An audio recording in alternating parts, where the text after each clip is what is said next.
The new judicial year begins as COVID-19 continues to negatively affect different sectors, not least of all the country's court system. And even though the number of cases ruled on during the 2019-2020 judicial year went up by 5% compared to its predecessor, the pandemic made sure that the load of pending cases did not reduce as desired.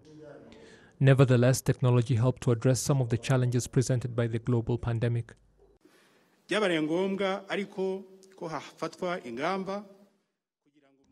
It became necessary for strategies to be adopted so that the work of dispensing justice does not grind to a halt.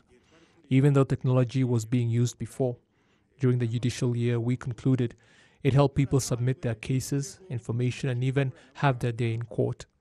At the time when we were under a total lockdown because of the COVID-19 pandemic, more than 14,675 cases were submitted through our system, and more than 2,000 cases were heard in court using technology.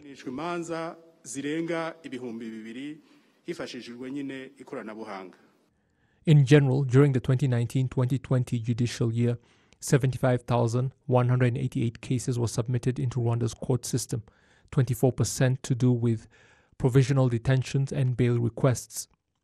Worryingly, criminal suits reached 64% at 48,303 compared to 59% in the previous judicial year.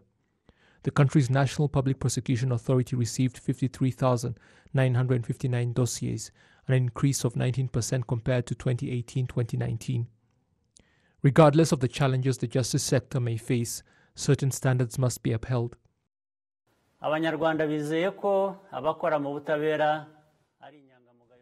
Rwandans have confidence that people working in the justice sector have integrity and will never stop asking that they be people without reproach.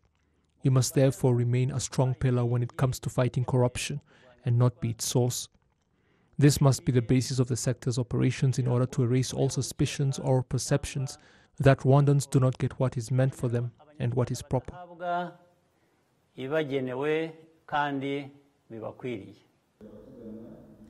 The National Public Prosecution Authority has a 93% winning record in court and is looking to further increase its efficiency.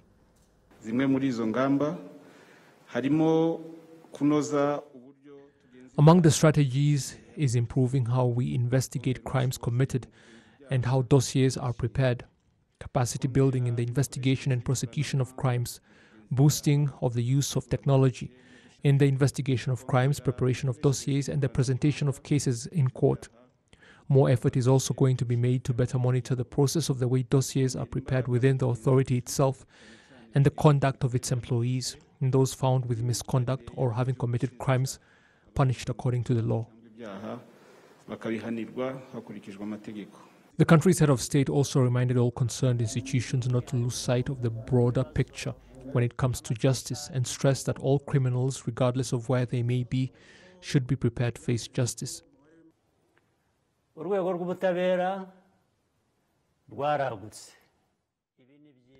The justice sector has expanded, and that is good. However, even though the institutions in each have their own responsibilities, they must tend to.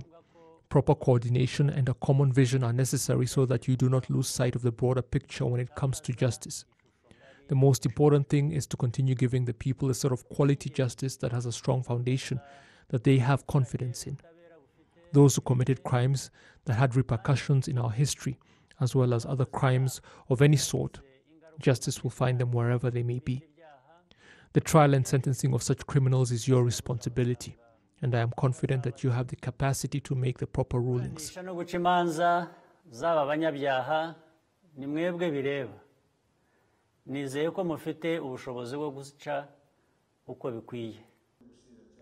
Apart from the more than 7,000 court rulings made in the last judicial year, close to 900 were settled outside the courtroom before they actually went to trial.